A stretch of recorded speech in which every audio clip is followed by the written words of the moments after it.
My name's Josh Dyer and I used to play darts in a local bar and I used to practice with the landlord and all the people there, and I was a part of the academy as well. Then he got me into marking the games and ended up giving me sponsorship for the PDC development tour and the Junior Darts Academy. Then as we were talking, I was interested in licensed hospitality and he offered me some part-time hours once I turned 18.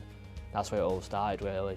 It was the BII licensing operations to get head around all the laws, the responsibilities and all the manual work as well. Some employers, Mike, and he's in Q's Bar in Towyn, and he's had previous staff that they've done the same sort of schemes doing this course, and that's where I've heard of it and jumped on it. The best I enjoyed the most was learning the laws and responsibilities.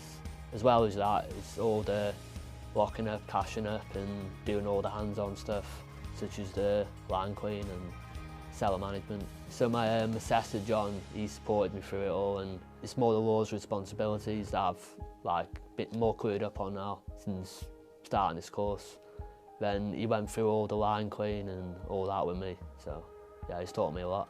It's benefited me because it gives me the ability to run a bar, cellar maintenance, and yeah, it's given me that knowledge and the ability and the confidence to do that in the future. I'd encourage them to start an apprenticeship because it teaches you to challenge yourself and push yourself and just do new things and get the qualifications.